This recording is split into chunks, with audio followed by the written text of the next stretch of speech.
start to put tension on my string drawback, I was like, okay, I'm gonna smoke. It's him. You can look at the horns when he's dead. I'm in the zone. Let the arrow go is perfect. So when they lose their front shoulders, you start, that's how you know they're smoking. Went about 5-10 more yards. We probably went 20 yards total. Kept them. We tried getting back up. I saw him pull up. We rushed 40 years rods that night. We got like 156 and something like that, and then the next day we came up to 153 even. You're listening to the White Cat Outdoors podcast, bringing you to the table where we talk about the outdoors. What's going on, guys? It's episode 122, and we got a packed house tonight, and Tom and I are going to be sharing a mic, so if it sounds goofy at any point, that'd be why. And I'm going to pass it over to Tom to keep us going into this because I'm sucking on a piece of Pez right now, and I gotta focus. Yeah, so tonight in the studio, we do have a full house, like Frank said. I'm here, so is my brother Nick, my other brother Luke, and his friend Tyler. How's it going, guys? Glad to be here. Talk some hunting and fishing. For sure, yeah. Luke told us, I've met you maybe once or twice just at the house. I know you and Luke do a lot of fishing, but I guess you're also into hunting, as we talked about like before the podcast. But before we get into that, why don't you introduce yourself, kind of tell everybody who you are, where you're from, and we'll go from there. All right. Well, kind of got thrown into this whole northeastern kind of thing, hunting right on the border of Pennsylvania and New York for the most part, dealing with big woods bucks.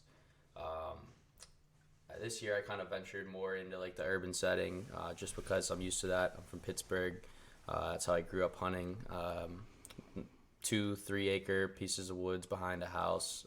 You're getting deer movement right before dark, heading into the backyards to eat flowers, acorns, whatever they can find basically. There's definitely a lack of corn and other types of crop. Like you guys have a lot of that up here, so it's a little bit different. I'll tell you though, in some of those 2 and 3 acre plots, like in Pittsburgh, you see some hammer bucks. I've always it's wanted insane. to talk to somebody that lives down there because you see pictures and like hear stories about people shooting like these 180-inch monsters right behind houses, and I've never sat down and talked with anybody that's hunted around Pittsburgh, but I always hear every year of a couple huge bucks coming from right around there. Oh, they're there, but there's definitely a list, and within the first couple weeks, if you don't get that buck that you've been after all summer, he's usually gone or he's really good at hiding, and that's why he's so big. But I can remember going to school in the morning, 7 o'clock, it's break of daylight, high school, riding the bus, just looking out the window into the yards and just seeing a massive buck standing there in someone's front yard, and they're letting the dog out in the backyard, and he's sitting there with the doe just hanging out in the front yard. That's crazy. You just can't wait to get home and get in the stand. Like almost tame at that point. Yep. It's like seeing that elk in Benazet. Yeah, is that how they are? Are they more like, are they not skittish around people, or is it depending on the situation? So up here, you're definitely more likely to spook a deer with what you think of when you're going into the woods, just unnatural noises. They're not used to human scent, obviously, in some of these areas with more woods and less human activity. But when you start to get around the houses, they're more used to the noises. So maybe if like you clank something on your tree stand, or like, I don't know, like there were certain noises that if I would be sitting in a tree stand, like, oh, this little kid would get off the bus down the road, and I know the deer were about to start moving after that because they're sitting there like waiting for like a cue, like this guy takes his garbage out, and they move like right after that. That's interesting. And it's kind of crazy, but it's definitely a thing. So yeah, that's wild to talk to someone with that perspective, because like you said, up here that is not at all. If you slow down by a field with a buck in it around here, they take off. It was a learning curve for sure. You can't, like, there's no such thing as like watching a deer for like a big buck around here. If you slow down by that field, that deer's gone. I don't think I've ever seen a big buck just standing still. Like, they gave me a long enough time to like actually, like in a field, like driving around, to actually stare at it and get a good picture. It's you see them, they see you, and they disappear. They're definitely always on their toes around this area for sure.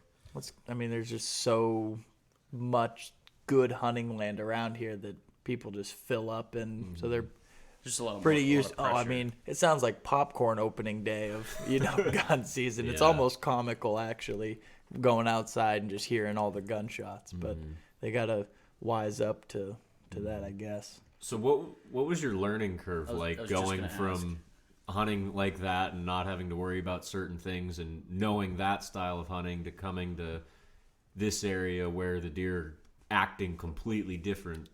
You know, I'd say it's basically just watching YouTube videos, a lot of hunting public. They're yeah, great. those guys The are whole awesome. just getting away from the pressure, whereas like you can't get away from the pressure. You go into a woodlot around Pittsburgh, and there's 2 or 3 tree stands within 100 yards of yours. You just Yeah. basically get in there, and you have to just know the right wind to hunt on in Pittsburgh, rather than when you come up here, like it's you, and then who knows how far away the next guy is, and you just really have to make the most of your time in the stand, and just putting down scent is definitely huge up here. Like you go in and hunt a stand 3 times here in the Northeast, you're not going to see deer probably the next time you go out. It's just from my experiences They on always public say- land. They catch on after the first 2 or 3 times, especially if one busts you.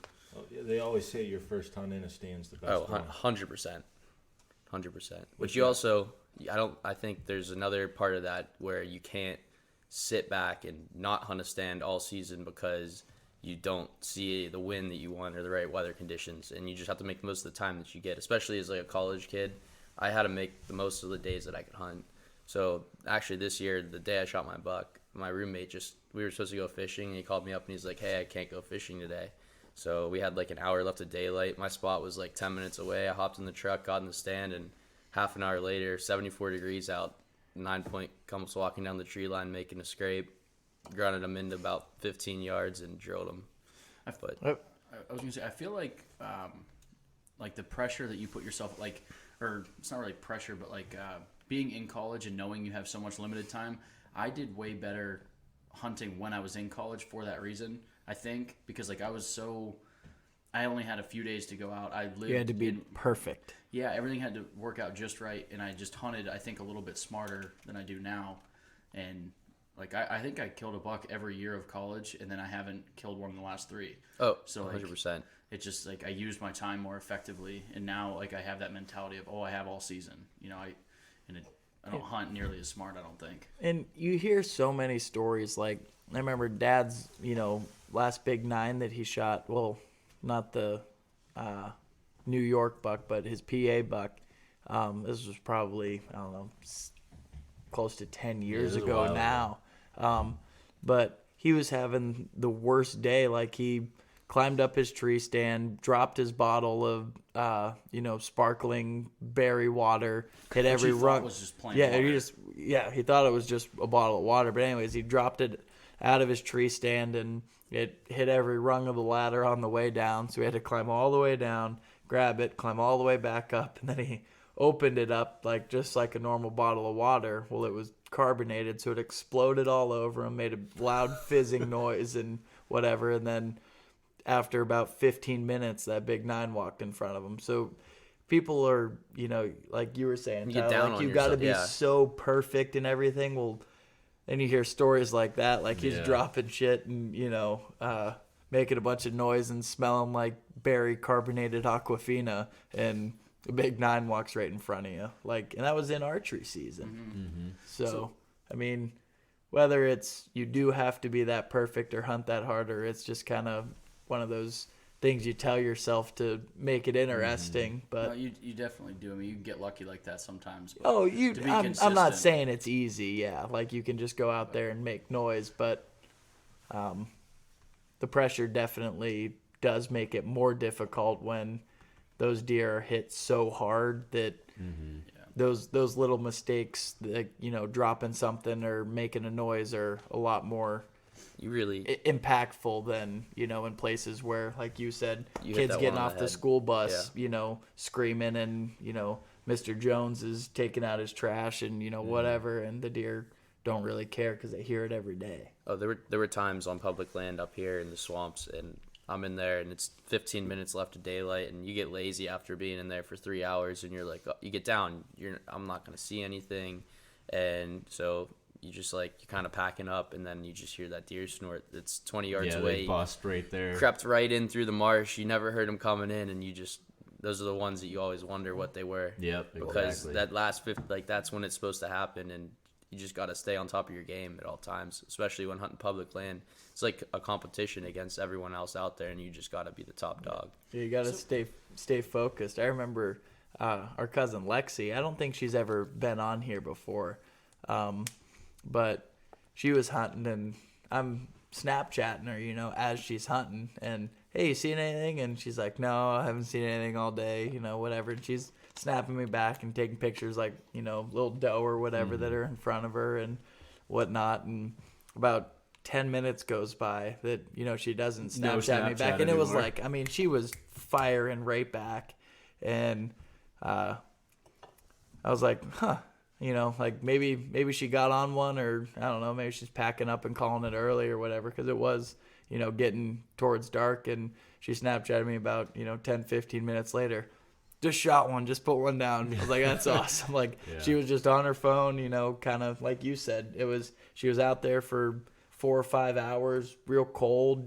She kind of started to get bored and wanted to give up a little bit, and started, Got lucky. Snapchatting and going on Instagram or whatever, and one walked right in front of her. So Hunting public land like you do up here, what's your setup looking like? Like you said, you don't hunt the same area more than 3 times. So like, what are you using to do all your hunting? Like, are you a saddle guy? Are you a tree stand guy? Like, what's your system look like? Okay, so sophomore year, it would have been 3 lawn years chair ago. on the ground. Yeah. What was that? About 2019. I started hunting up here. Freshman year, I didn't hunt much just because I played soccer at school and just didn't have any time. But sophomore year, I was using a climber. I was basically hunting on permission-only land. We knocked on a couple doors that we found from scouting. But my junior year is when I really focused on public land because of COVID. We had more time. We were just doing online classes. I'd sit there in the tree stand and Zoom. But I'm more of a hang and hunt guy at the moment, but I've been looking at the saddles. I use the Hawk, the helium, right? Yeah. The helium steps, Yeah. the little ones. And we have I believe it's a gorilla tree stand, and it just, I wish I knew the name of it, but small enough that I just throw it over my back, throw the steps in my backpack. I have a couple little straps, and I kind of jimmy rig the whole system just to be lighter and more efficient in the woods. Basically get to the tree stand and put my harness on and work my way up. And I only use 3 steps. Some people think you need to get really high in the tree, but every deer I've shot, I've only been maybe 12 feet off the ground. We talk about that a lot on here, that we are not at all high hunters. No. I have 4 mini sticks, and that's all I'm never more than 12 feet off the ground. Yeah, I've got 2-step sticks and I got 4 of them, and that's all I ever Watch use. the wind and don't move. Yep, that's exactly it. I mean, I've killed deer at 10, 12 foot. So Oh, yeah. I feel like we always are, like, my thing, especially for archery, like your shot angle becomes trash. Like if you start getting up, 20, 25 foot. I get, certain situations you need it, but for the most part, I don't think really hunting. You never want to be eye level with them. That's for sure. That's the Yeah. one thing. If I had noticed that I get up in a tree and maybe where I think they're going to be coming from is like the crest of a hill, and like I've been busted more times when they're eye level than, and like it's almost a guarantee. Do you use an 8er at all? I had an 8er on. I just had a little piece of PVC pipe and a little piece of like, I don't know, maybe inch wide diameter paracord. And I basically ran that off my bottom step, and then I'd put the piece of PVC pipe in there, and I wrapped it with electrical tape so it didn't spin. And that way I could have a perfect little opening for my foot to go in. Gotcha. And that would usually get me another like 2 to 3 feet. So those are nice just for, you get a little bit more height, but they really don't add any weight. Like you said, you're trying to keep it as light as Right, possible. exactly. And like, I like to keep everything as light as possible. But I feel like you're willing to go a little bit further when you're not carrying that extra weight. Like, weight's not everything, but being able to add several feet to your climb without really adding any extra weight. How far back do you guys usually go on public land? We don't really hunt a ton of public land, but Tom and I have a camp up in like the Finger Lakes area, and certain stands or like certain locations that we'll hunt are close to that mile mark from where you can park. Okay. So even though we're not like hunting public certain areas, it's quite a hike. It's enough to get, work up a good sweat. Yeah. Get cold real quick. I mean, I know like the biggest deer that's been killed on that farm was 3/4 of a mile from the truck. There you go. Like, So I mean, you got to move. Yeah, where we used to hunt out in Nebraska, my favorite spot that we always hunted was from where we could park, because it was a big chunk of public land, but it was kind of surrounded by private, and there was like one spot to get into this, and then it wrapped behind all of that. So you had the one spot was like a 2-mile walk. I was usually about 1.5 miles in. So anytime you can save a little bit of weight on those long walks, like you said, you're trucking in there first thing in the morning, you work up a sweat, and then you're freezing in 10 minutes. Stepping on tree branches. Yeah. When we did Ohio though, we would just like scout with our stands on our back, and you might only be, half a mile or a mile from the truck, but you put 3 or 4 miles and just walking around. Yeah, because we'd never been on that property before, so you're just kind of hiking, and that's the right way to do it. Having a light setup makes it way easier. Yeah, no doubt. I can't relate to, the hunting aspect of it, but because I, mainly fishing, but same thing.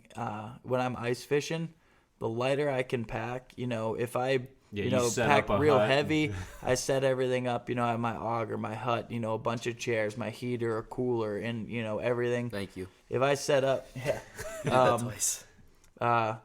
it's I don't want to move if I pack too heavy, if I don't, have other guys to help me. So even if you're not on fish, you're I don't want to tear all this down. I'm just going to stay here. But, I've learned when I go by myself, I invested in some good equipment, some lightweight gear, and, I'll go out and I'll move around all day because it's not, not painful, and your success rate is a lot higher, obviously. Yeah. If you're able to move around and go to where the fish are. And I'm assuming it's the same thing as, deer hunting, whether you only want to walk in the, woods 100 yards because you're dead from carrying your tree stand, might not have the most luck. Yeah.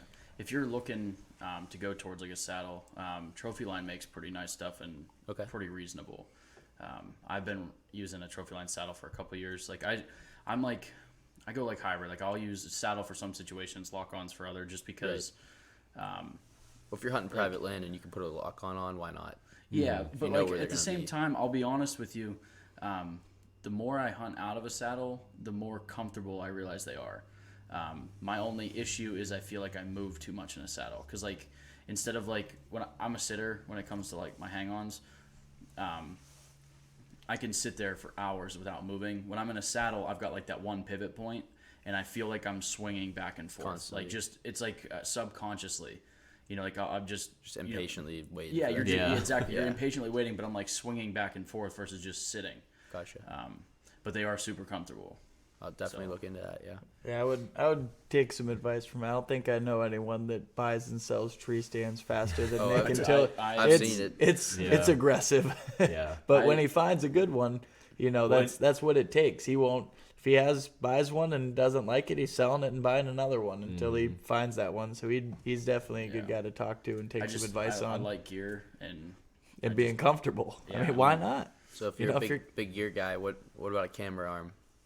Lone Wolf Custom Gear pocket arm. Yeah, you can't beat it. It's tiny. I'm in the market. If you're trying to keep it compact and lightweight, you can't. Custom Gear pocket arm is by far the best, and I pair it with a pistol grip camera head, and all I mean, it's literally. We've put my Sony A7 III with a 300 millimeter lens, a Rode shotgun mic, extra batteries, everything, like a beast of a camera, and that thing just hangs on and it's awesome. It's got a little gear hook on the bottom of it. I mean, they're expensive, but I've learned at least get what you want. Like, if you can't afford it now, save up for it and get it, because if you buy the one that's that you save $75 on or something, eventually you're gonna want that one, and you're gonna be stuck I've been through 3, and I've just been upgrading and upgrading. I think I'm ready to just. If you're looking for put some real money into it and get the one you want, so and be done I guess with it. It depends on what you're looking for out of it.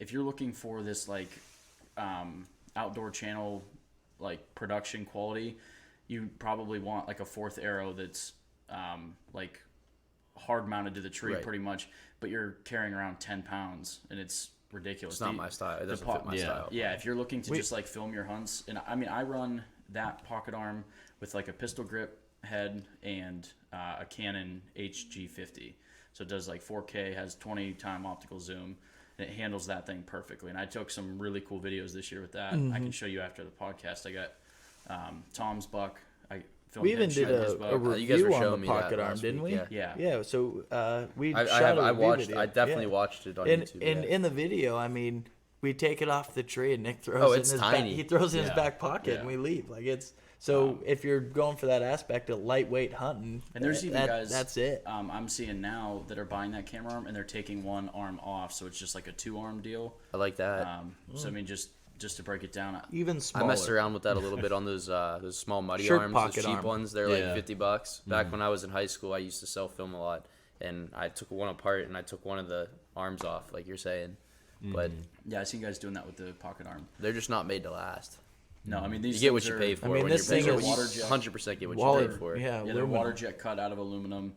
They're and then anodized. Like they're pretty much indestructible. And then, like I said, they have a little gear hook on the bottom. So what's cool for that is I set everything up. I hang my backpack off that. I don't have any extra screw-ins, especially on public. You're not supposed to use screw-in stuff. Right. So it literally just straps to the tree, and then just hang your backpack off it. You're good to go. Yeah, and it's one of those things where the first time you might lock it to a tree, you're kind of like, oh man, like this is kind of. But once you do it 2 or 3 times, I mean, it locks in quick, Tight. fast. it's solid. You do and- it like a tree stand, like you cam lock it to the tree pretty much. Right. Like it's not a ratchet, is it? No, it's Okay. a cam strap. So it's Do you- quiet. Yeah. Do you use cam straps or? I do on my steps, not on my tree stand, just because I feel more safe with the Yeah, ratchet. makes sense. Yeah.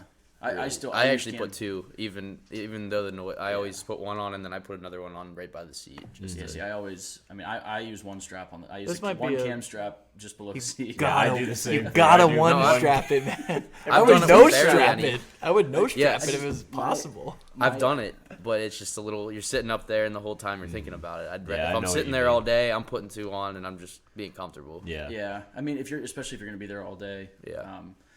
But for like basically all you do is you take that cam strap, pull it tight, and then you just like kind of angle it up and push it down. Right. And then there's like the leveling knob that you just screw into the tree. There's a level that's embedded right in the top, so you can just screw Mess it with in. that a little bit. Well, you just screw it Yeah. until it's level, and then you're done. Like it locks. Bingo. So I mean, I'll show it to you at the house the next time you're over. Okay. You got a was it WLD Outdoors, your YouTube channel? Yeah, I guess Yeah, we can get back on topic a Well, little bit. yeah, I mean, we got a little bit off, but what I'm saying is all of that was just shot on, I had a Canon Vixia. What is it? HG50.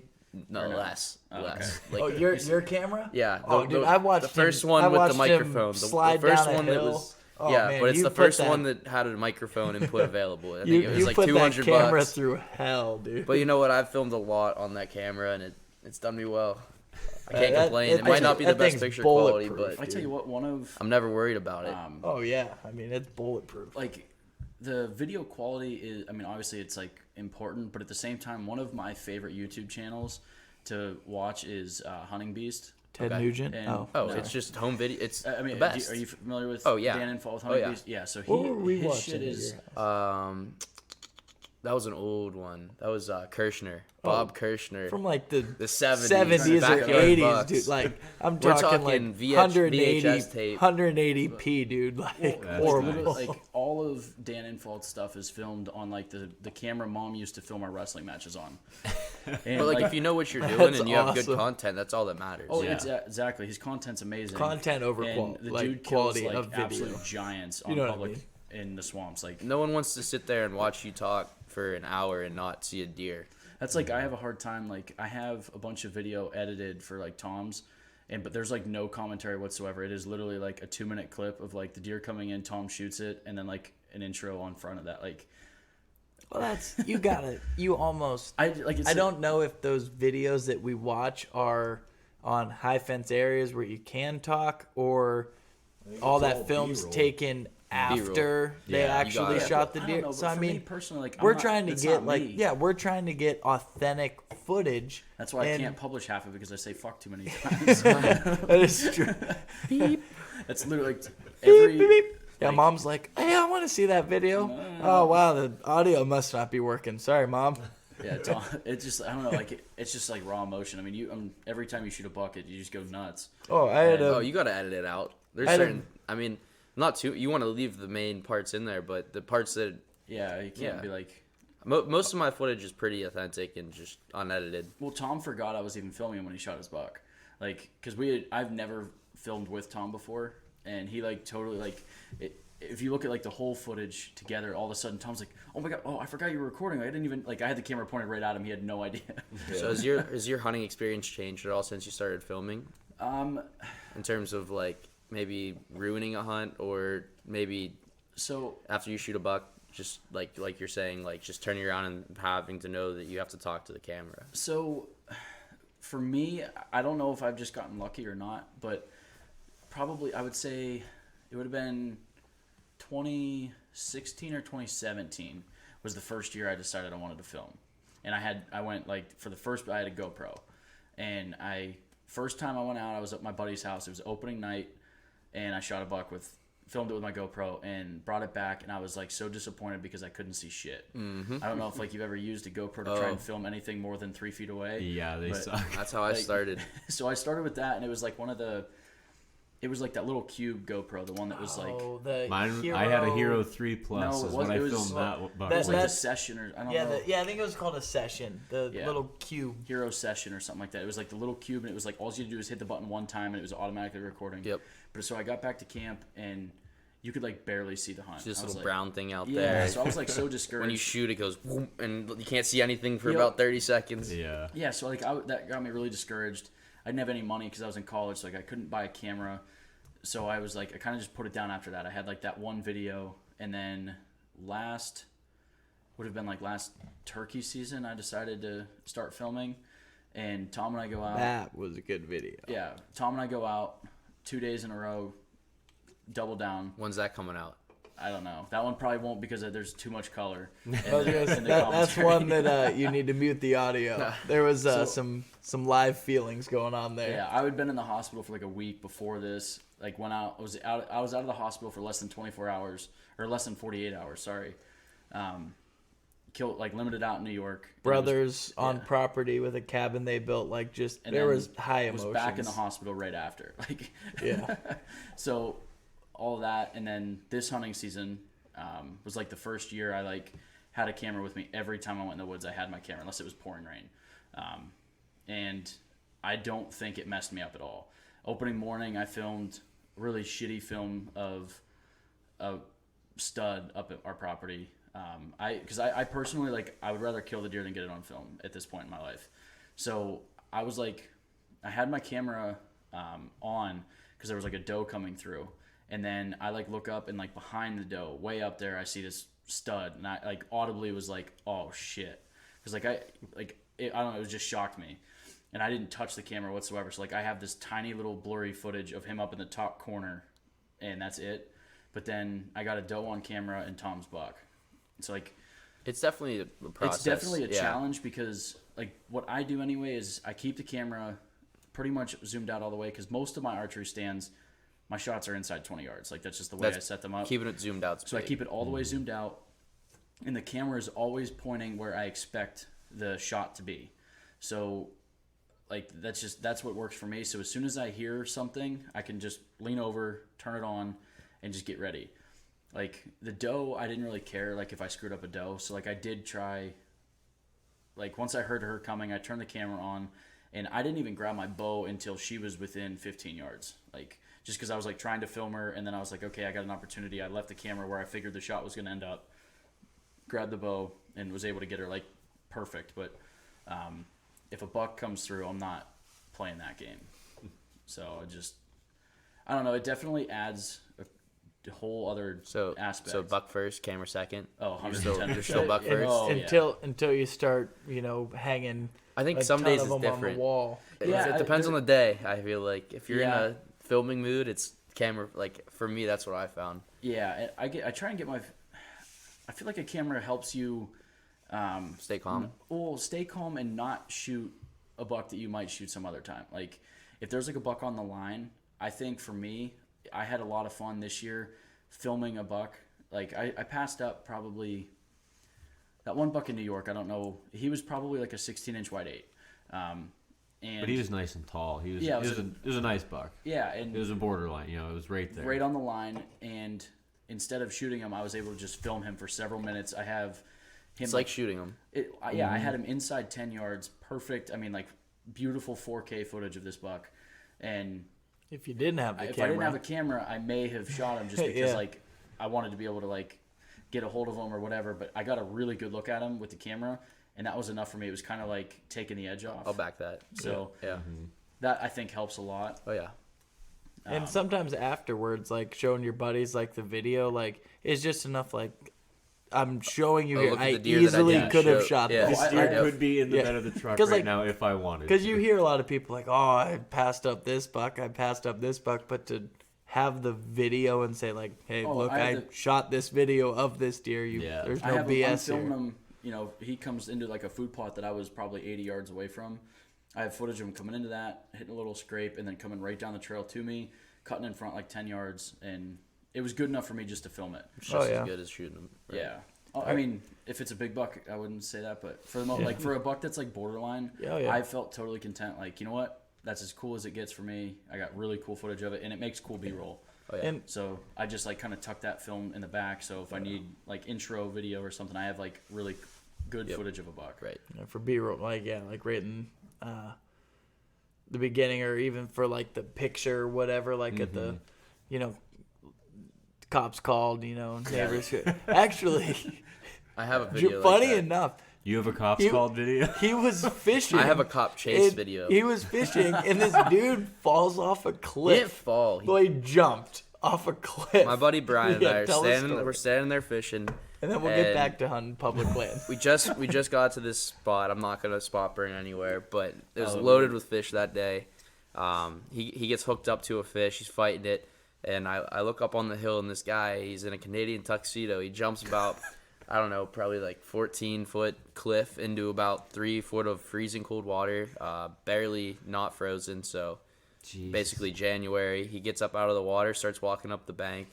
I asked him if he was all right. He was like, yes, I'm fine. And then he starts to gallop a little bit while he's tripping over his jeans. His pants are falling down. There's a hole in the fence, but he decides that he wants to go up the creek a little bit more and try and hop over the fence. And then by the time he made to the fence, like another 10 yards, I turned around, and there was a cop up on the hill, a state police cop behind me. And she's yelling at him. She's like, hey, like, stay right there. And all of a sudden you hear, I'm giving up. And he puts his hands up in the air, and within, I don't know, 30 seconds, there were 6 or 7 cop cars. Brian ends up landing the fish. We're standing there videotaping. Video's so funny. It's just Bird's we'll have to holding watch it, but it's just one of those things that we just had the camera rolling, and it's just like, He's Well, holding that's- what are the this chances? steelhead, That's looking what I at love the about cops. filming is you catch crazy shit like that sometimes. I mean, it definitely didn't get the views that it could have, Oh, it was but so it was. funny. I had to post it. Just Oh, if Yeah. John B posted yeah, that, oh, that's my viral as Oh, could be, yeah. that's his top viewed video Yeah. right there. I mean, we got the arrest, we got everything. It's so funny. Yeah. This dude's getting. He was arrested. running from the cops. Yeah. Well, there was a courthouse right there. He must have broke out and just. I Zoom. don't know what it was. Brian's holding this steelhead, like eyes, wide open, looking Fish at the did go camera. back all right. Look, yeah, it did. He It did was out for a release good little while. bit. but- a little longer than probably, but I mean, there's a dude running from the cops and like 6 cop cars. You kind of lose focus on your fish, but it was hilarious. But oh yeah. What's been your experience like self-filming in the woods? Like how do you feel it's affected your hunting? Like I said Self-filming, before, or do you- I mostly self film. I'll film like my buddies after I shoot my buck, or because you filmed Brian a couple times, I and you usually kinda- give him the green light first usually, and then once he gets his couple hunts you in, blew a couple opportunities, and you were like, "That's let's it. not talk about that. He might watch this. That's all right, Brian." If you're out there, Yeah, so you're you tried. The buck did drop. It ducked his arrow. Probably one of the bigger bucks I would have ever had a chance at. I didn't have my bow in the stand. We waited till the first cold front of the year up here in.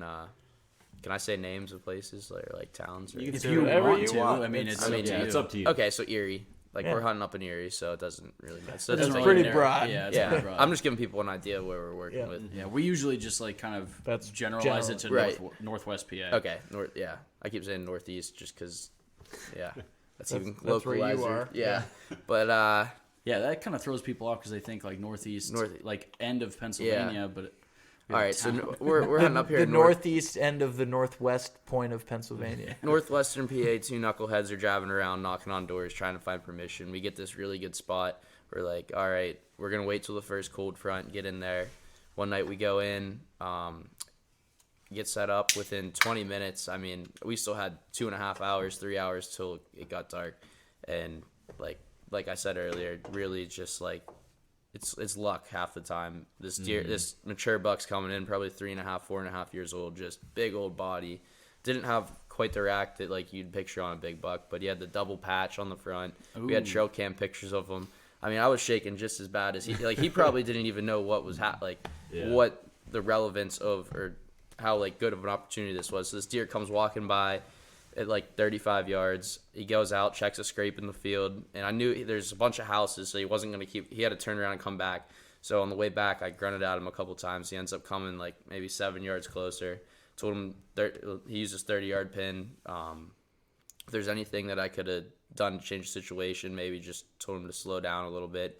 And I mean, the deer. You said he used his 30-yard pin at 7 yards. No, 28. It was like 28. Oh, 7 7 yards yards closer. Okay, It came by at like 30. I was like, well, yeah. I think I figured out what you screwed up on. No, that wasn't it. Okay, But now that I got so he you. comes in and he's standing there broadside. But the one takeaway I have is if a deer is standing there looking at you, mature buck, they've been shot at before most likely, and especially in this area. Sure enough, he just, I mean, I couldn't even. It was like doing the limbo. He ducked under that arrow. He scraped his back, but like it was just fur on the arrow. We watched it. If you watch the video, you can tell his shot placement was like more. I mean, it was spot on. More than the body of the deer. It wasn't that he, that shot was a little high, and the deer, like his shot was spot on, and it just ducked. He shows like how to shoot at bucks that are looking at you, and what he does is he like has the video, and it's he draws like a line on the top and the bottom of the body. And then he shows like where he shoots, and it's usually like right at the bottom line. And then he plays the video in slow motion, and you can see how far the deer's body drops. And then he shows like the two lines again, and basically like he'll hit like right in like the sweet spot by aiming pretty much at the belly of the not at the belly, but like the lower body line. And just it ducks right into it. What about when that deer risky doesn't business, drop? Yeah, I was though. gonna Yeah, say. I wouldn't play that game. so You almost want to hit bottom of the lung so, and hope that if it does drop, you catch the top of it. Now this is coming from a guy that's probably shot a lot of bucks over 140, but his theory is, I'm either going to kill it or miss. Okay. Like, Yeah. there's no wounding that's going to go on that That's like also- Luke's saying yeah. like, okay, aim lower lung. What if you spine this thing? Or, Right. it's not ideal. So his theory is basically it's either going to be like a center pin, punched it, it's over, or I'm going to miss. I like that. Yeah, I like your idea better though. Just being patient. If he's looking at you, just give him a minute. Let him calm down. We stopped him. That was the thing. Yeah. And See, that's I argue with myself all the time on whether if I stop an animal or not, and it's situational. Like the doe I shot this year, I shot her while she was moving. Didn't ever let her know I was there. But Tom's let him stop, and then he had the same problem. Like it was alerted the deer. Twice I had a deer like 30 yards, and both times stopped the deer. They were looking at me, shot, and they ducked. I don't think anything's ducking your new bow, though. No, yeah. That thing's White like, tail or quick. that thing's like shooting a rifle, though. I think if you alert a buck, they're gonna duck your arrow, or at least attempt to. Yeah, and even if you look, if you watch slow motion footage of a deer taking off, like from that point, a deer always like loads itself before it takes off. Like every animal is a little bit different, but a whitetail always that's what that drop is. Hunkers It's down, pushing off. Yeah, they don't know an arrow's coming at them. Right. They're not like, oh, I need to get away Right. from this arrow. Right. They're loading up their legs to take off. So I think you're better. They're almost always going to duck, even if you hit, or even if you shoot a deer that doesn't know you're coming. If you watch your video in slow motion, that deer always drops before it takes off. Like if it's stopped when you shoot, it's always going to lower itself, load its back legs, and then take off. So his theory like that is it's going to drop, and if it doesn't, I'm going to miss. I like that. So I like that. But I feel the same way. I don't know if I had like monster buck in front of me, I don't know how I would feel about letting my arrow go without the pin Aiming. being on it. Yep. Like, Yeah, it's, Especially at 40 yards, whenever you're already aiming like a little bit see, higher. I won't shoot 40 Well, yards with I'm my not. bow. I'm saying Oh, in that okay, yeah. situation at 20 yards, I know my bow's gonna get there before that deer even has a chance Yeah. to. I won't. I learned my lesson the hard way for sophomore year. I hit a buck at like 30 yards and didn't end up finding him. We tracked him for like 2 miles. I don't think it was a lethal hit. It would probably been my biggest buck. We had like a foot and a half of snow. It was an awesome morning. He came in chasing 2 does, and just I learned it the hard way. Yeah, my farthest, I did kill a buck at 35 yards, but I hit really high and hit his spine. I got lucky. It's not obviously not ideal, but since then, all my stands are set up for 15, 20-yard shots, so I basically don't need to worry. I just, if it's in range, or if I can see it, like I know it's in range, and I can. You watch all these guys on YouTube, and like half the time they're taking shots at 35, 40. Like some of these videos, you see, 145-inch deer. You watch the whole thing. It gets to the shot, the deer's walking away, and they just take a shot at it, and like they do, like usually end up. It works it. out in the end, but Like still, you've seen them, yeah. Mhm. And Yeah, it's no just doubt. like where did he hit? And he hits him in like the artery in the back of the gut. Like what's that artery? The thoracic or yeah. no, It's like in the guts, like right in the middle. Yeah, I'm not sure what it's called, but I know like the It femoral runs all the way artery. back. no, femoral it's it's a on the leg. leg.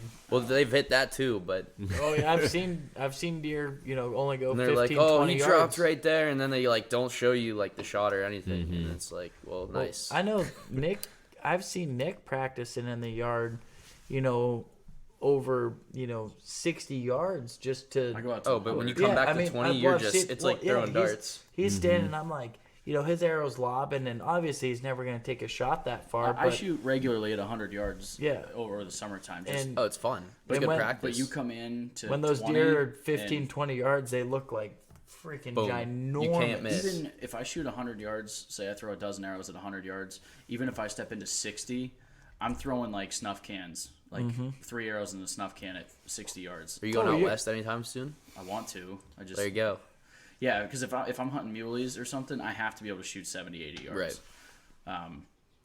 Because but muleys don't if you watch slow motion footage of a muley versus a whitetail, they load up totally different, which is crazy to me that they're both deer, but elk, moose, whitetail, mule deer, antelope, they all load different load. before they take off, and I don't know why it is, but I can't remember who I was listening to. It was another podcast. There was a guy that's been hunting a really long time explained it, and I watched videos of it, and it's 100% true. They all react different, and you have to almost play that into effect if you're shooting long distance.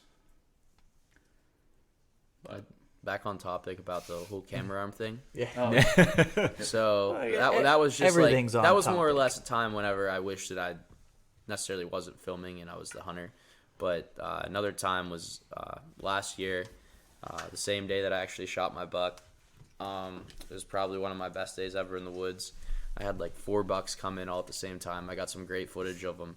But the problem was that they already knew I was there, and the only reason they were still there was because I had a hot doe that was hanging out at 50 yards, and they kept looking at me. But my thing was that the morning went by, I'd seen my 10 deer or whatever, and I kind of got a little discouraged, and I was eating lunch, and I was like, well, I better fix my camera arm. And sure enough, I'm fixing my camera arm, and I just hear right behind me, coming right down the trail. They were gonna walk right under me. The doe was coming. I look up and there's just 3 racks standing there. They're all looking at me, and the one, he had to be like a 130, 140 class 8 point. Damn. Yeah, and that definitely, the camera arm crushed me there. Yeah, but that wasn't even that wasn't a filming thing, because a lot of people run into stuff where they're trying to get the camera in the right spot while That's they're happened filming. too. You were just kind That of has happened too. messing with it because something was up. It's just. I actually, so they kind of went on up over the hill, and maybe an hour went by, and I mean, I have probably the best footage I have is from that day, and they're just running in circles. At one point, there had to have been 6 different bucks up there, a bunch of little bucks spikes, 4 points, but there were a couple shooter bucks in there, and so I'm watching them run around, and all of a sudden you just hear one coming down behind me. So I turn around, I grab my bow, and the camera arm was all screwed up because I was filming them. And so what happened was he comes in, and the whole time I'm filming, I got my bow in my left hand. I'm not really paying attention to what's going on. He's swinging around. I grab my grunt call. I have my grunt call in my hand, my bow in my hand, and I'm trying to film all at the same time. So I end up grunting this buck in, and he turns and he starts coming to me, and my camera arm is in front of me. My harness is looped around me. I was just like all tangled up. I was like, okay, well, now I'm like really screwed. So I basically just kind of like got the camera arm to where I thought he was gonna go, and you can I had like pretty good footage of him, and you've seen the video. Yeah. And I basically said, forget the camera arm, and I kind of reached out over, and when I shoot the buck, you can hear my limb on my bow actually hits the camera arm because I was reaching out over top. So like it was not. I mean, it was a risky shot, but he was only 15 yards, and it was one of those moments where I was just like, screw the camera arm. This is it. I had like 3-4 days left in the season. My theory on it, like with the camera arm and everything, is if you put the camera first and you don't get the buck, it's not nearly as cool as if you get it and then just explain in your video, like, hey, you can kind of like walk people through what happened off camera versus. It's the same thing as telling a deer story back at the barn. It's the same thing as telling a deer story except back you at have the barn. audio from you. It's like like the one major thing in that video is you hear that pop, and that was the one slack. like he didn't really go. He only went 50 yards, 60 yards from the base of my tree, but I didn't see him fall down, and I didn't hear him. But after like listening to the video, I just heard you could hear that, and I was like, "That's long all day." That's Tommy's video was. I think that's a huge part of filming is having like I know like especially like for like younger kids, like you get so excited. Like I know I did, and I think I was 16 years old, and I shot like at that point it was my biggest buck. It was like a 9-point. And I had to go back and watch the video because I forgot where the deer was. Like I was so in the moment, I forgot where the deer was standing, and that's stuff that like I look for now. Didn't see where it was going. And I was able to go back and look at the footage and like show people, and they're like, "Oh, that deer's dead." Rather than sitting there wondering, like, you kind of like when you black out. Like, honestly, like, and that's a good thing. Yeah. If you're not feeling that, then you shouldn't be hunting. Tom, I think out of everyone sitting at this table, Tom gets the biggest buck fever, and like we joke with him and everything, but I get so excited for fishing. If I know I got a big fishing trip in the morning, I sleep like garbage the night before. I stay up, hours and hours, and people are like, "How are you, doing? Like, how can't you go to bed?" Like, and we joke with Tom, like, but. That's why we're out there because we love it uncontrollably with a doe coming in, and he's not even going to shoot it. Yeah, just because he lives for like it's just if you're not excited, like the people who just want to put on the big front that I do this all the time, like it's no big deal. Like, okay, well, why are you out there then? If it's not fun and enjoying to you, like, what are you doing it for? Like, I love it. Yeah, with that filming with the like seeing your shot, that helped me a lot this year with my doe. Because, like, I've been really fortunate where most of the deer I've shot I have watched fall. This doe I shot, I was in this real small food plot that's surrounded by super thick brush. And as soon as I shot her, she was gone and, like, gone. Yeah. And so I was all, like, super excited, but I was like, what just happened? Like, I couldn't, like... You start, like, because I didn't watch her fall over, I'm, like, second-guessing what I saw. And then you're looking in the wrong place. I'm like, oh, maybe I was a little far back. And I was like, I don't know. Like, but she was quartering away. Like, I was just couldn't settle myself. So I go back to the camera, slow it down.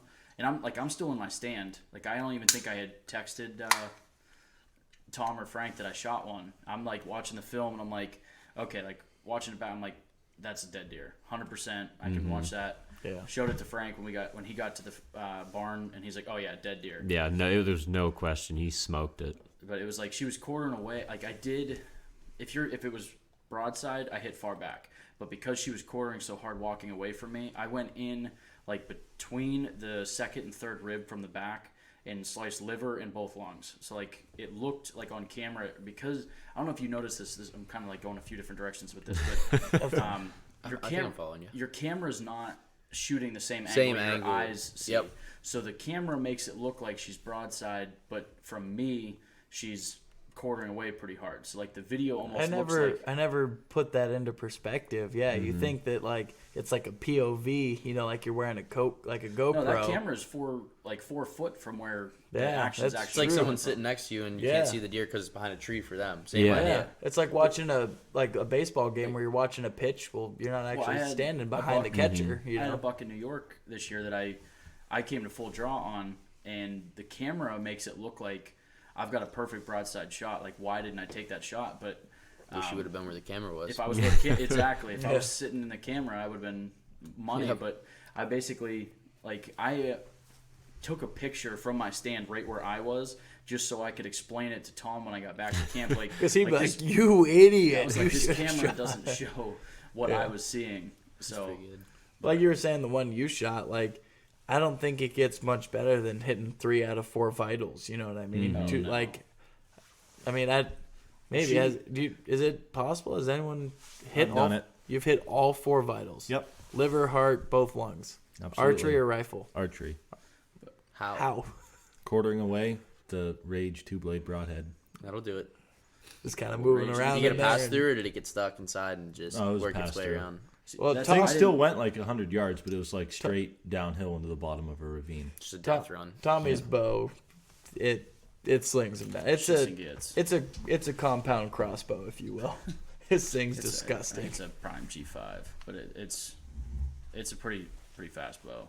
But no, it's just like the doe I shot. I didn't get a pass through, and there wasn't a ton of blood. So like that was part of it. I was like worried. Like there's not a whole lot of blood, but I just kept telling myself like, you watch the video over. She's dead. Yeah. And then we went probably like 70 yards, and then she pulled the arrow out. Like How do they bite it out, or do They they must. hit Yeah. it off of trees, or what No, do because they there was do? like spit and shit on Okay. the she fletchings. must have like bit it or something to pull it out, and she went like 10 yards after that. Like she That- pulled it out, and it just opened everything up, and it was over. It's so impressive. Oh, they're tough animals. The toughness, yeah. I mean, you hit 1 or 2 lung. I mean, 1 lung you might not find them. Like you even sometimes If all people. you hit is live. one lung, I tell you, you won't find it. That's what I'm saying. Sometimes you double lung them. I'll tell you what. If an arrow gets thrown through my rib cage into one of my lungs, I'm gonna be right where you shot me. You better like, hope you have some snow on the ground. Well, that's what I'm saying. Like those deer are tough animals. I don't get it. Well, Uncle Mark explained something to me, which actually makes a lot of sense. Like, you double lung a deer and you start tracking it, and you get 100 yards into your track, and you're like, man, how did this thing go that far? It should have been dead by now. Why aren't we finding it? You start to second guess yourself, and then you find 100 it. yards isn't really that A deer far. can run that far in Oh, about yeah. 4 seconds. Exactly. So that 150-yard track that you think is forever, you Oh, can't because believe. you're real slow, panning the ground with a flashlight. That does make that. It's a different perspective. Yeah, but that deer ran that distance in Couple probably under seconds. 5 seconds. Yeah, that does make sense. So I kind of want to switch gears here. We got like less than 2 weeks for turkey season. 2 weeks. Are you into you turkey hunt? A little bit. Are you going to turkey hunt this year? Oh, yeah. So you're a public land hunter, I'm assuming, up here. So run me through what are you doing? What are you doing prepping for turkey season, or what are your? So this will be my first public land hunting experience up here. I'll probably get about a weekend before I head home. But last year, I really hit it hard. I was at home for college, so I basically had as much time. Every morning I'd get out there before work, or if I didn't have work, I'd be in the woods. And I realized that these birds get a lot more educated than you give them credit for. Their head might only be as big as a baseball, but they're smarter than I am, I The think. size of a walnut. Yeah, it's kind of ridiculous, but I'd say the best way is just getting out there and learning where they like to be. I mean, you call a lot from the road, and you got to figure everyone else and their brother is calling from the road, and I think it's a big part of it. Mm-hmm. There were mornings when I'd have a bird gobbling its head off, and I'd say more than 90% of the time they fly down and never say a word all morning, and Yep. all of a sudden you hear a gobble, and it's like, oh, I think he's gonna respond, and then nothing, and then it's a matter of finding the right bird at the right time. Have you shot a longbeard before, Yes, Big Tom? yes. Have you, Nick? Mm-hmm. No. Not yet, Tom. You Frank, haven't shot have you? one yet. I've shot plenty of Jakes. Oh, Have you, Frank? I've missed. I'm not I don't get really like serious about turkey hunting. I like going. You just and, do it to do it. Yeah, it's just not another like thing to get me in the woods. I don't really Yeah. care what I kill when I'm turkey hunting. You're just Say- out there for. If you want to learn a lot about turkey hunting, hunting public is Those guys I are keep nuts. coming. If you want to learn any like, I give them a ton of credit because I think that's been my number one learning. Oh source. yeah, I mean, I don't hunt a whole lot, and just to do it, I went down to Kansas with my two brothers, my grandpa, my dad, because I mean, we had 3 generations of, the Soboleski family going out. Even though hunting's not really my thing, I wasn't gonna miss, that moment, and I didn't see a bird for an entire week. I mean, I get. Should have hunted with me. So you didn't shoot a bird, but I had my gun jam on one though. but the conditions weren't great. Yeah, there was a big flood that came through. It was the end of the season, whatever. I heard a lot of birds. We snuck up on some birds into fields, and there were a lot of ridges and whatnot. But just from that one experience that I have, hunting public land like that was tough. I mean, my dad and I, we put on miles, and for not even putting my eyes on a bird, it'd be difficult to keep your focus and, to keep at it. Like you said, this is going to be your first, season public land turkey hunting. Up here, where there's up a lot here, more yeah, hunters. up here. Yeah. Have you So, scouted at I all? mean, what's up here? Yeah. Not really. I mean, I have ideas from where they were in the fall, so I'm hoping that they're somewhere around there. But I'll get out there. I mean, it's still a little early. So I'll probably go out like a couple days before and just check out all the areas that I have marked on Onyx. I'd say, speaking of Onyx, that's like another huge Yeah, tool. we use use the stress shit out level of on. Onyx. Yeah, if you don't have Onyx, you're out of the game. Yeah. No question about it. It unlocks like a ton of opportunity for like, especially like if you're coyote, like public land, it probably is really useful too. But coyote hunting is huge too, to mark every field we have permission on. I don't know how people keep track of where they have permission to hunt without something like Onyx. I found my tree stand like 3 weeks ago because of that. I was walking around in the woods and I was like, I haven't used Onyx since hunting season, and I was walking around in the woods and I was like, wait a minute, I have Onyx. And within 2 minutes, I was at the base of my tree stand and I pulled it down. So what keeps you focused and actually engaged? Say Like turkey hunting? say you go out turkey hunting, and right now you really don't have an idea where those birds are, where they're going to be, how they're acting. So you go out and you're going to take your best shot at it. So what tools are you going to use to figure out where you want to go and set yourself up, and then what's going to keep you, pulled in to keep driving to find those birds? They live in the woods.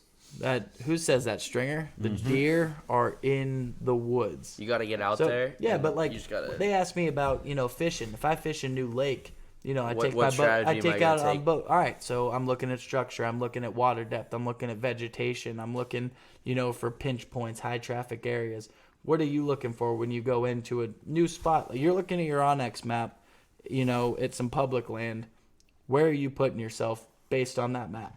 I found that turkeys tend to like diverse areas, so a lot of different types of timber because they need water, they need food. Ridges and field edges is what works best for me. I mean, driving around after the best way that I found so far. I mean, I'm 22 years old, so I don't have like a ton of experience, and I only get to shoot a bird a year. I mean, now you can shoot 2, but basically driving around after a rain and looking in the fields, and Do you prefer to hunt fields or woods?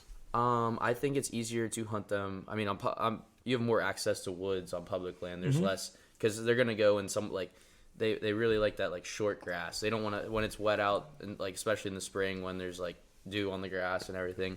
They don't want to be walking around in grass that's up to like their necks because they don't like being wet. They want to go out into that field and dry out for the most part. And they can see better up there if they're in. They can see better. Yeah. That's turkeys, like especially like it's almost easy to hunt them in the rain because like or like right after a rain, or if it rains all night, because they're going to a field. Oh, 100%. That's definitely a strategy. Now, is that just to dry their feathers out? They just want to There's that, be in the and sun? if it's raining, they can't hear shit in the woods. Yep. So they would Want rather to get into a field so so they that can use their one of their. But that's one of senses. their securities is Their sight's their hearing. their sight's the big one, and then hearing is second.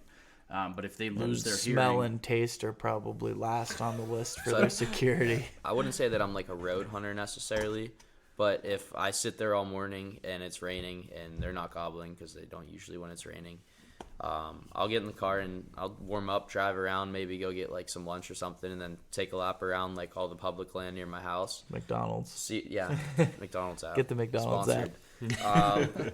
And I'll mark on Onyx where I'm finding some toms, and whether or not I can hunt them that day, I know that they're not going too far in the spring. They tend to stay in place. You hear That's what we people do say in Kansas. patterning Like, birds. we would just drive around until, there was times we would drive around. We'd see a couple toms like in a field, and They're gonna come out. We would. My grandpa would just drive me and Tom up a couple hundred yards, like 50 yards past the edge of the woods. Tom and I would dive in, sprint down the wood line, get all the way to the bottom of the field, then slowly sneak down and set up. And I mean, the bird that I ended up missing, because like I was same thing. We set up on a field. I saw the birds out there, and I literally army crawled for like 150 yards along the edge of the woods. And by the time they came through, I went to shoot. My gun jammed up, so I ejected that one and threw another one, and he was already like booking out of there, and I missed.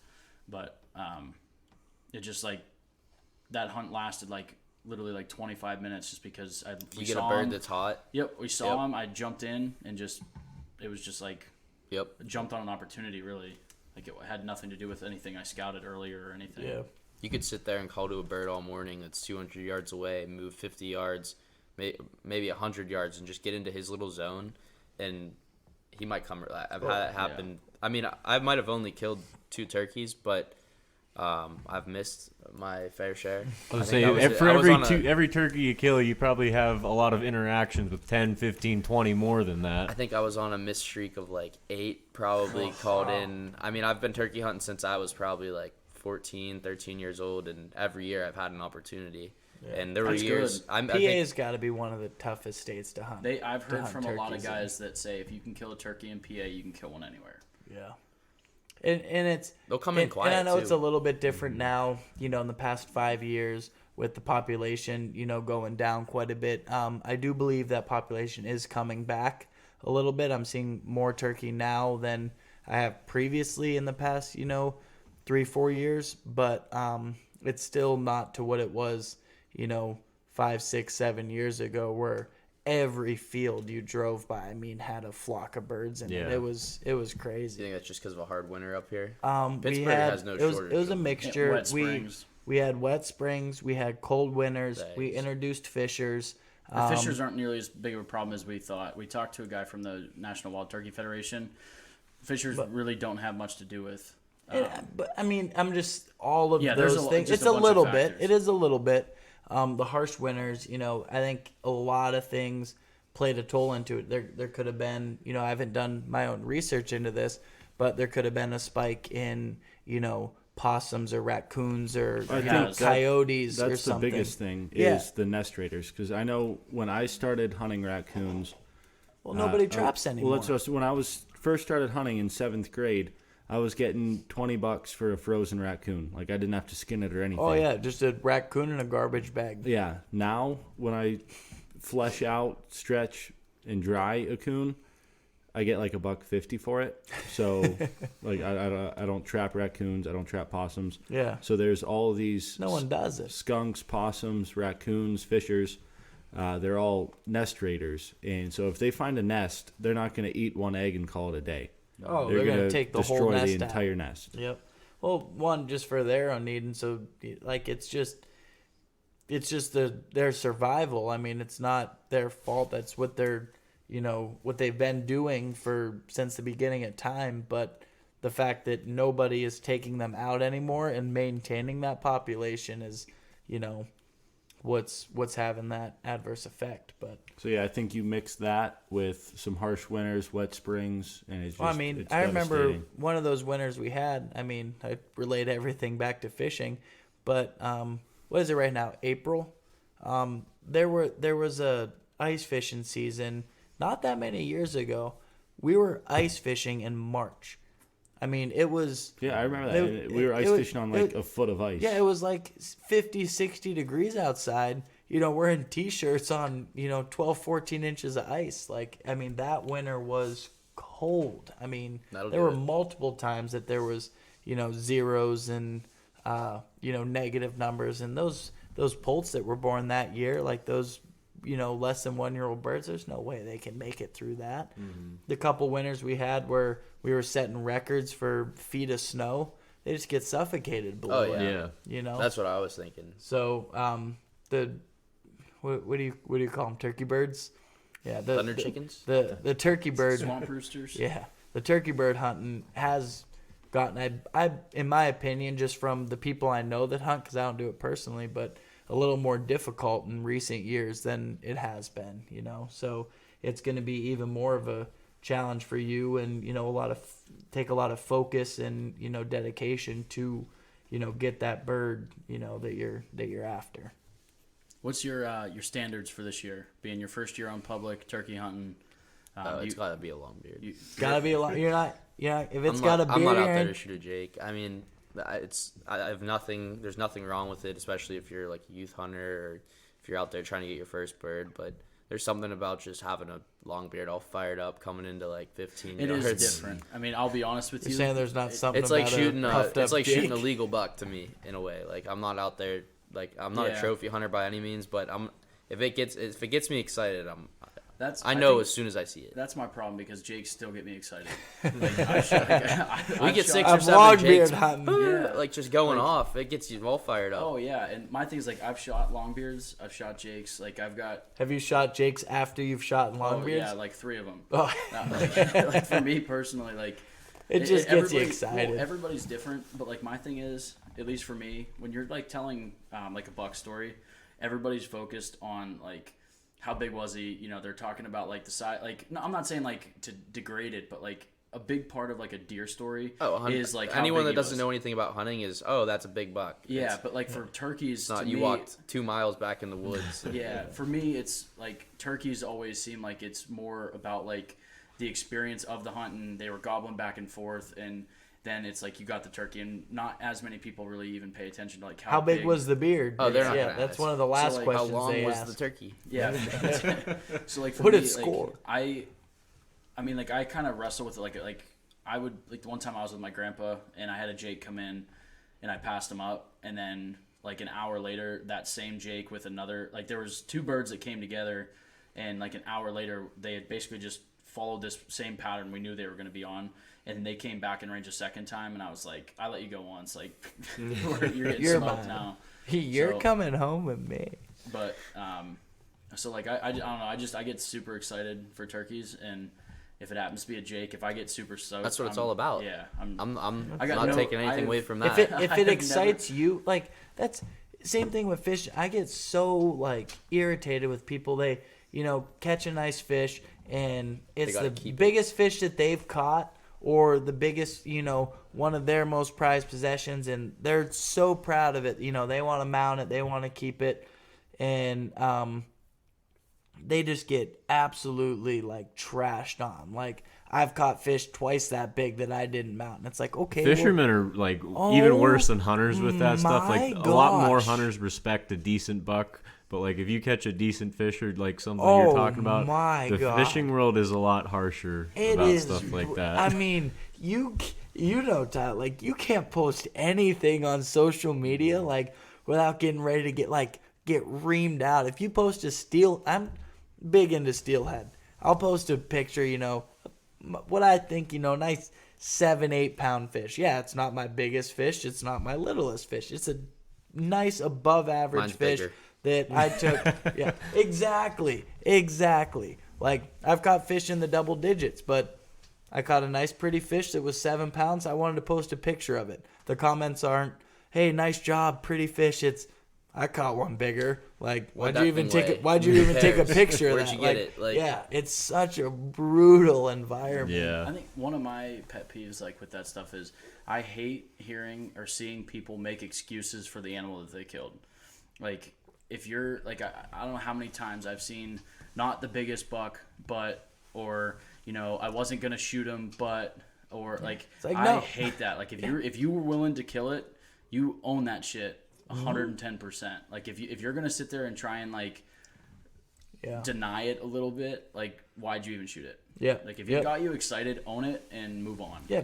Well, and I don't think it's the fault of that hunter. I think it's the fault of the community that made them scared. They're in defense right from the get go, because if they throw "not my biggest" at the beginning, it like almost. It backs people off. Like you can't go wrong with that phrase. Yeah. If you post that picture, someone will be like, "Why'd you mount that thing?" Like I shot bucks twice as big and didn't mount them. I mean, it's like, personally, okay, good for you, but I got excited. Like I want to mount it. My favorite buck that I've shot is the one that I shot last year, and I'll tell you right now that it's definitely not my biggest, but it got me the most excited. And it's the coolest story that I have to tell, and that's all that matters. Yeah, that's what matters, is the story you get with it. It's probably like 3 years ago. So like I've killed some pretty decent bucks, like no giants or anything, but like pretty good bucks. So I do typically wait out for something, 120 what gets you plus excited? Or whatever. And the one year though, Tom got me a muzzleloader for Christmas, and we're like the last day of muzzleloader up in New York. I was hunting with Tom, and like last half hour, last day, this spike comes into the food plot, and I had a brand new gun from Tom. I was like, you can shoot whatever you want up there. Oh yeah, you can shoot whatever you want. I mean, they are gonna, and everyone up there is gonna shoot whatever they want. Yeah. And my thing was, I was like, Well, and you know you've what? never gotten a buck on the farm up there. Yeah, that was my first buck. I was like, I mean, I'd killed bucks before that, but I got super excited watching this deer come down. Because for years, Tom and Frank ridiculed me at the cabin for, like, I was the only one without a buck on the wall up at the cabin. So this buck came down. I actually told Tom, I said, I'm going to tell you right now, if a spike comes out, it's in trouble. And, was it in trouble? Oh, yeah. I mean, it came through at like 30 yards. I had never been so sure of my shot than like, I saw that thing out like 70 yards coming down. I already had it picked out where it was going to go, like, on the wall in the cabin before we even got to the food plot. Like I knew 110% this thing was about to die. That was the one. And it got out in the field. I shot it like 30 yards, and its front leg literally just like locked and took off. Tried jumping over a creek and just biffed it on the other side. I had to pull its antlers out of the mud. So then you posted, not my biggest buck. Nope, Probably I wouldn't didn't have shot it, but I had to as my first No, farm I just buck. owned it. I posted it up. No, I mean, I'm kidding. not- Oh yeah, I'm you not put, afraid to post it's on pictures. White Cat Outdoors. It's on Yeah. on our Instagram page. I mean, like you said, you shot it. Like It's a great story. You had a great time. We're talking about the story now. Everyone around the table is smiling, talking about it. Like that's why we do it. Yeah. You know. Yeah.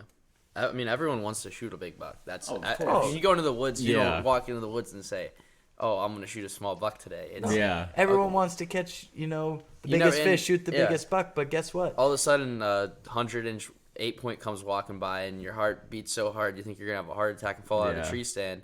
And the same 140-inch deer could have walked by. It didn't matter. You were getting the same amount of excitement. Oh, out of it. yeah. And I think that's the biggest And that's thing. why we're out there. And I think And- that's a lot of like younger generations like. And that's what the people, It hurts the hunting community and the fishing community that are so negative, it's not that 140 that walked in front of you. And no, it's not. But I got just as excited about it. You have to know the property you're hunting, too. I got out, and Because that's another the thing, thing. like, you you go can- out west to some of those places. You go out to Iowa. What's the big state now? It used to be Iowa, Iowa. Ohio? It's still- Illinois. Ohio's getting big. But my thing Kentucky's is, huge. I could sit there. Well, Texas is big, but If I set a Alaska's standard, big. that is big state. if I set a standard where like I'm Are there not whitetail shooting in anything Alaska? under 170, I'm probably not going to shoot a buck in PA. Like, I mean, you could get You're not lucky, going but like to. you have to be realistic for the property. If you're hunting a piece of property and you've got cameras all over it, and the biggest deer that's on that piece is 115 inches, and you're if not that's your wi- target buck and you get that buck, if you're then not you did willing your to job. Yeah, exactly. If that's the biggest buck on that property, there's nothing wrong with shooting it. Oh, And if you're not okay with shooting it, go somewhere else. Yeah, Like, you guys you're have wasting hunted your time. property where there is multiple deer on the property that are, 130, 140, maybe even 150, and bigger on the property that you guys have been hunting. So you guys have passed up deer Deer that are deer I passed 115, there, I won't pass 120. here. You've passed up, and it's like, well, Tom or Nick, that would have been your biggest buck, and it's like, well, where I'm hunting, I got a good chance at, Like, 130, there was 140. 140s Yeah. that was on camera the night before. Like, yeah, I'm not gonna shoot exactly. a 115-inch buck. And you have enough So- property to know. But then, yeah. then you Yeah. go up to climber. What's the biggest buck you've pulled off a climber? 120? Oh, here we go. Mine right here. Here we go. Sorry, Tom. Just an estimated score. What do you got on it? Just a schmick over 115. Yeah, So let's just be generous, and it shrunk a little by the time you measured it. A 120. 115 buck is not a But, yeah. small buck. No, it Especially looks in like a yeah. nice buck. Yeah. Especially Most in New people are York. calling that a 130 all day. Yeah. So let's Yeah. let's say 120.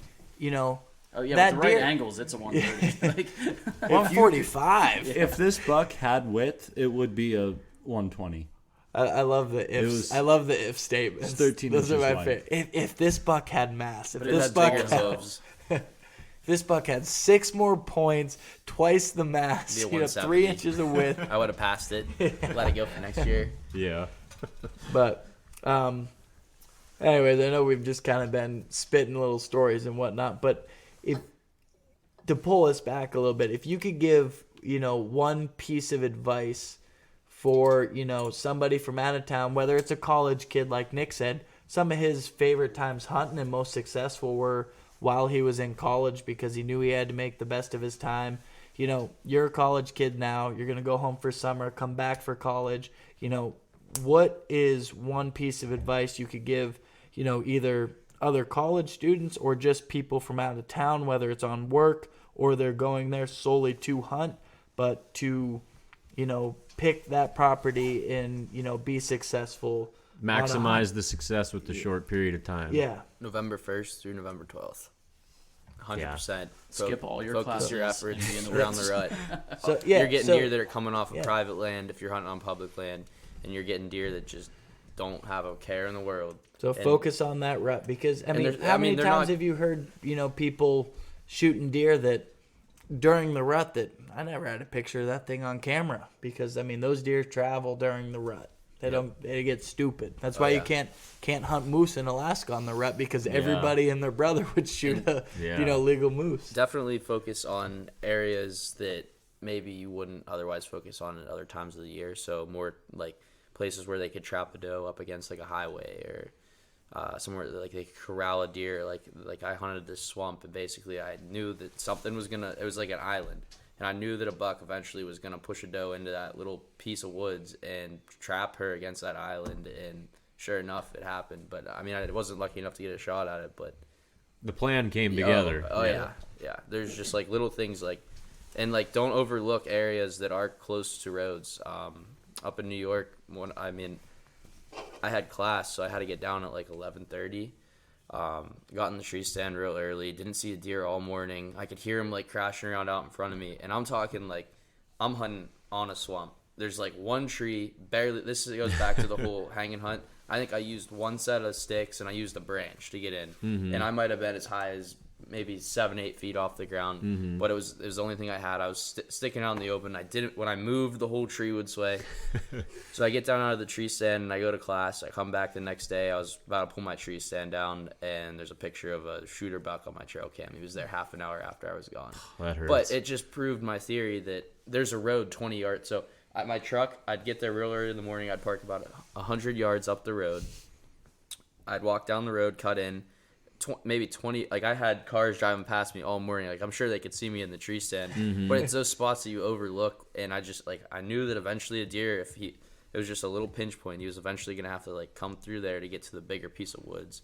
So basically I was set up like in between two giant pieces of timber, and there's a swamp with just a narrow strip of woods. I feel like you being from Pittsburgh and like hunting those more urban areas has you more conditioned. You're not as afraid to hunt those areas right close to roads as people around here are. They're like, oh no, you got to get away from the road. But I can hear the car. I don't want to hunt. Yeah, deer. exactly. Yeah. But you know that that's not something. If If the the deer road's lives there and there- that pinch point's there, the deer are gonna frequent it. They're gonna be used to those cars. Oh yeah. How many deer do you see laying on the side of the road? There's plenty of them that bunker up and make home Right close to those highways they'll that are travel used to those- hearing those cars. They'll travel those areas a lot at night, but I find during that sweet spot, November 1st through November 12th, it's somewhere in there in your area. It's not the same in every area. Like, it doesn't even matter if it's like general, like county, state. I'd say like just like you could be 5-6 miles away, and it all depends on just how many does you have in the area. If you have a ton of does, there's going to be a lot of does in heat, and you're not going to see that rutting activity as much. But if you're in an area with a less dense deer population and maybe a better buck to doe ratio, you're going to see that chasing activity.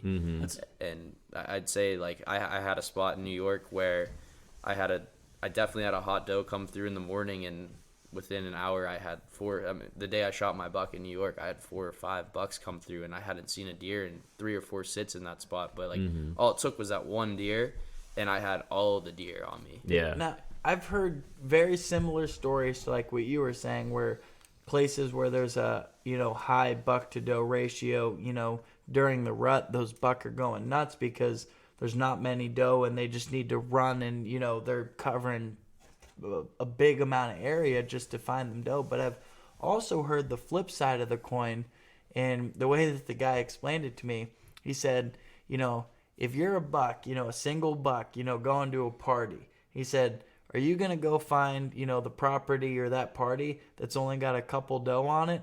Or are you going to go to the party where there's, a ton, 100 single women, at the party? So I've heard kind of both, flip sides of the coin, where people have had a lot of success where maybe during, the pre-rut and, regular part of the season, to post-rut, might not have the best luck because you just see so many doe.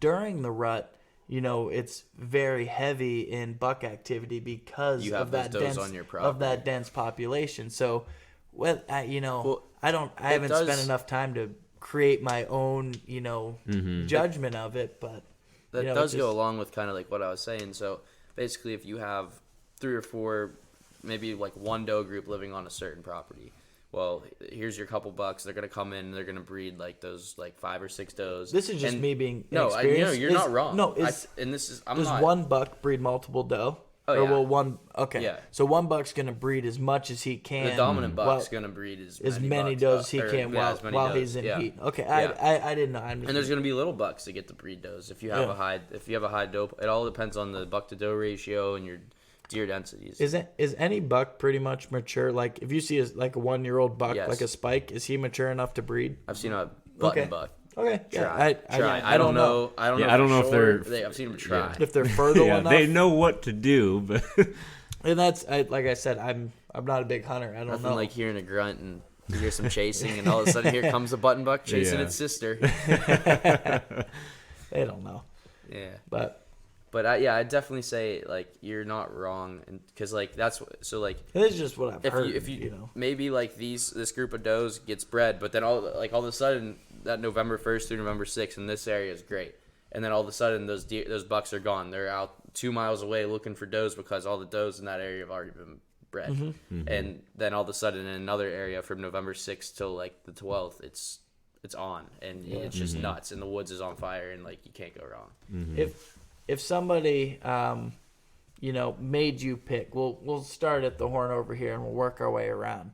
If somebody made you pick, to hunt mornings or evenings. Mornings. Nick, what would you go with?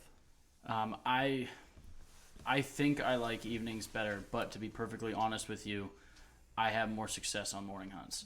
Tyler? Like the idea of evening hunts sounds better to me, but I kill more bucks in the morning. Okay. I love to sleep in, but during the ride I'm up. That's Mornings. Like the idea of evening hunts sounds really cool, but I feel like morning is where I kill. I don't hunt, so Frank? I'm a big evening guy, and I feel like most of my bias towards evening hunting is the way the properties are set up that I hunt. Makes a huge difference. Yeah, I don't feel like I can get to spots that I need to hunt in the morning without Interrupting, yeah, hurting. their- I feel like I'm hurting myself more than I'm helping Gotcha. getting into those areas that I need they're to be bedding. in. Gotcha. Yeah, as opposed to the evening, I can set up differently. And like I said, that's just a property thing. Yep. You know, the way the property's set up that you're hunting could change that drastically. So, Are we talking in the nope, rut? I'm just, that's my next question. I'm just saying in general. I mean, you can break it up now because that'll piggyback right into our next, I was gonna say, question. early archery season, I like the evening hunts, but come the rut, I like it not even so much a morning hunt, but as that 9 o'clock to noon. Oh yeah, closer to midday even. Yeah. So, and that was my next thing. I know people that say you gotta hit pre-rut. Pre-rut's the best, and some people want the heart and soul of the rut, and some people are post-rut's the best. In your opinion, Nick, most success that you've had, or even just traffic you've seen? My most success for me, and this is going to go totally against what most people try and tell you, because a lot of people you're going to hear you say, "Oh, you can't hunt mornings in October." Mm-hmm. My biggest buck to date was killed on September 28th, opening morning, and it was on the ground before 7:30. Wow. Yeah. For me personally, and like you said, it might be a little biased, just because that's your biggest, but even most of my bucks I kill. I mean, anyone or Tom and Frank will testify to it. Most of the bucks I kill are morning, early season. Oh, I know don't that think too. I've killed a With rut turkeys, you've gone out, opening day. We used to have to be at school at 8 o'clock. And I'd kill turkeys before school. You'd have birds down. Love He'd wake up, go out, put a bird down, go to school, and come back and fix it up. It just for me that's what he personally, does. I think the biggest thing is knowing what the deer on your property do. Yep. And kind of like what Frank said, it's Exactly, biased because it's the area he's comfortable hunting. The properties I hunt have a lot of ag, which means that the food plots out in the open, they're going to be out there until through the night. But big bucks are going to be heading back to their bedding areas before the sun comes up. So you need to be pretty much where they want to bed well before the sun ever comes up. Yep. That buck that I shot, that one I was telling you on September 28th, I was in the stand 2 hours before sunrise. Wow, that's dedication right there. I mean, that's part like of it getting was to your part of fishing it was spot at 5 a.m. on the opening day of trout. Part of it was a little bit random and luck, but the bottom line is I knew that a buck is going to be coming back through that area early, trying to get back to his bed. Yep. And it's a little bit luck. It was the first time I was ever in that tree. I walked in with my climber with no headlight. But that's what you said though. First time in your tree stand's your best sit. Yeah. So for me personally, I think. Well, I guess what was your question? Post rut, pre rut, season. Yeah, early season. Early season is for me is the best time to kill a buck. For me. Yep. Tyler. I'm gonna go with the rut. The rut. He likes the heavy action, heavy traffic. Yeah, you can't go wrong. You can get, like you were saying, you can get a deer from 2 miles away, 3 miles away. Can you smell rut? I've talked to some people that say I can smell the rut, and I can smell deer. I can smell the deer. You can smell it's a a hot deer. doe. Yeah. I've walked in. I've walked in the dark and smelled can bucks. literally- And you just know You ever walking heard in. that song? There's a hot doe close, and you know it's going to be a fun ass hunt because if you can smell it, if you know how much more a deer can smell, if you can smell it, that deer's hot, and every buck within a half a mile knows that doe's ready to be bred. Be ready for a wild day. Yeah, no doubt. Those are the days that you basically live for right there. You might not get one in a year, but when you do get that one day, yeah, you better hang around a while. Yeah, you'll remember it. Right. I like pre-rut into the early rut, like right around Halloween. Yeah, that's where I'm at. I love. Okay, I know end a of lot October of from people. like the 20th to the 2nd, 20th of October to like the 2nd, 3rd of November. I know that's where I'm at. Talked about him before.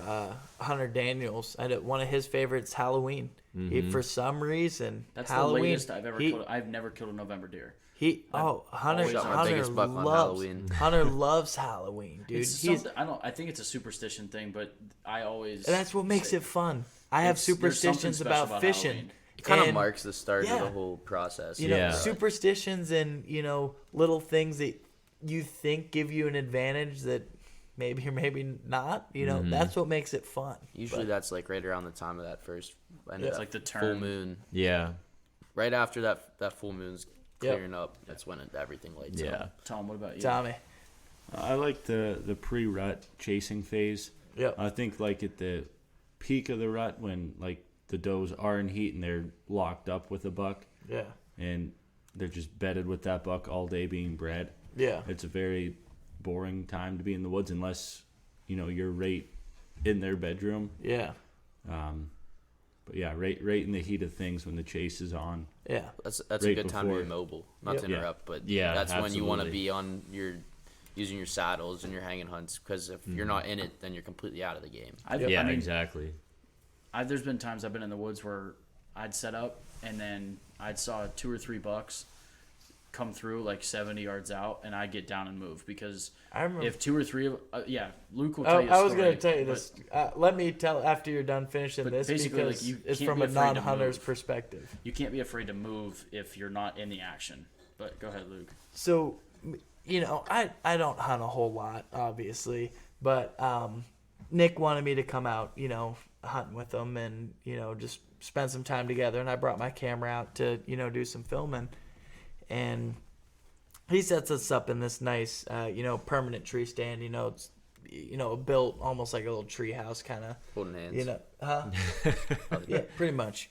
And not real nice. Had a roof, walls, wind, shooting rail, everything, the whole nine. And nice staircase that goes up to it.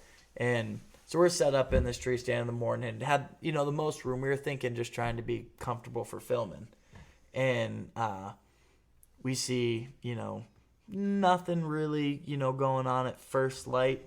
And then, right after first light, we started seeing some traffic, probably, 100 to, 175 yards out. We were in the middle of this field. There was a little creek that ran through, and, we're surrounded by woods, and we could just see them, maybe 30 yards in the wood line. And so we, never going to have a shot on anything, and we could see the deer and whatnot, but Nick's like, hey, let's go move over there.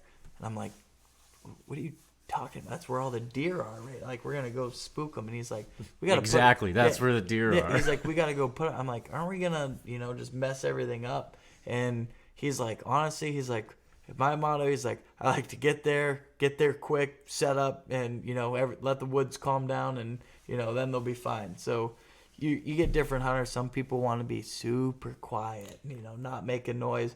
Nick's, I want to get there as fast as I can. I don't care what happens, and the woods will settle down in a little bit. So I'm like, all right, like, I don't hunt. I'm just listening to him. But in the back of my mind, I'm like, this makes no sense. Like, there's a shit ton of deer over there. We're just going to go set up, right by him, and this is stupid, but whatever. So I get my camera. He gets his gun. We climb down. He's got this. I mean, I go back to the truck. I have a big blind in the back of my truck. So what's it called? It's baronet blinds, but it literally just says like "Go Big" on the inside. Yeah, it says "Go Big." I mean, this blind is huge. Like, we could. You don't have any issues with that and deer busting you? Just looking at it. Let me tell you this story. This is what I'm thinking. He's like, I got this blind. It's super comfortable. We can set up chairs. I'm talking, you could fit 6 guys in this blind. This thing is huge. So Nick grabs this, throws it over his shoulders. We got 2 chairs. I mean, like, just booking it through the woods. And he's like, I want to set up here because all the deer we saw, were 40 yards this way, So I'm like, dude, we're in like, shoulder high, like, prickers and goldenrod, and like, just, it was like right on the edge of the woods, but like where there was still like some field growth and everything in there. And he's like, oh, we'll just lay it all down. So he's making a ruckus, laying everything down, like pushing over, small trees, laying it down, pops this hut up, unzips it. We get my camera set up on the tripod, put the seats in and everything. And I, set my camera up and whatnot. We get inside and sit down. And I'm like, dude, like, we weren't even trying to be quiet. Like, Nick's just popping this hut open. And, I mean, not 15 minutes later, there was a line of, like, 2 bucks and, like, 4 doe that come walking. Like, 15 minutes after we just blew these woods up, walking through it, 30, 40 yards. I got awesome footage. Nothing big, little, like, there was, like, a spike in, one little, I don't even know if it was a 4 or a 6. You could just see a little bit of headgear. But just a train of does walking through. And I'm like just shocked me, because I always thought, you had to be dead silent and whatnot. And sometimes that is the case. Well, but I'll give you, in this instance, it was almost comical. That's not like my typical way I'll do things. Yeah. But, you got to understand, this is opening day of rifle. The woods are right. wars. It's a war zone. Oh, it sounds like you wouldn't see what me I do said that earlier, in popcorn. October, but like, and he had his little brother who, I'll be 100% honest, I get a little impatient, and I think I have a little minor ADHD and I kind of bounce around and hop around. So I don't know if it was him just saying, hey, let's move, helping me out a little bit. My thing is like we're talking opening day gun. It is a war zone out there. I'm like this movement isn't gonna screw us over, and it literally 15 minutes calmed right down, and we had bucks right in front of us. Oh, and I got the footage of a line of 6 deer walking right in front of us. It was awesome. You kind of just have to know the circumstance and that's what spending time out in the woods helps with. People think take me an hour to go 200 yards in archery season if I have to, but sometimes if there's shooting going on, it just depends on the scenario. Yeah, exactly. Every scenario is different. You can't hunt the same way from October 1st to January. And some people don't understand it. Sometimes it's just a feel thing. You know the property, you can feel it. It's just it's almost an instinct. And sometimes I explain to people, about fishing. They're like, why do you pick this spot? And I'm like, I honestly don't really know. It's just I feel like it's a good spot, and most of the time it turns out it is. So it's same with hunting.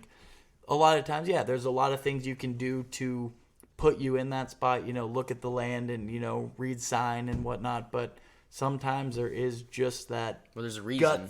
Gut feeling. There's a reason behind that gut feeling. You just don't know it. Yeah, you're just sitting there and you're like, it's called experience. This is it. Yeah, and and that's what makes it fun. But hey, how long we been going? I said over an hour and a half. That's I guess we pretty much stayed all on hunting. I guess we'll have to bring you back for fishing. We'll do a I could do more hunting. Yeah, you can do more hunting. We could just keep. Yeah, we'll do. Glad. Hopefully you enjoyed the first time on the podcast. Thanks for having me, guys. It was definitely awesome shooting the shit. And have we ever let somebody who was their first time on say it? I think we have. Maybe. I don't know. But before we signed out, I did want you to plug your Instagram, your YouTube, because I guess I didn't realize that you were the WLD. I know we follow you, you follow us, but I never put a face to the account. So if you want to just plug yourself real quick. Yeah, give a little shout out to the listeners. So if you guys want to go check it out, WLD period and then Productions on Instagram. I have a YouTube channel. If you just search WLD period Productions, maybe throw in PA hunting or something at the end. Like we talked about earlier, there's some good videos on there with the cop chase, and I think his best videos, personally, no hate. Some of his best videos are his hunting videos. Like 70K. Yeah, that's not bad. Yeah, that's real good. Yeah, that's really I don't know how I did it, but his hunting videos are pretty good and entertaining. Pretty raw footage.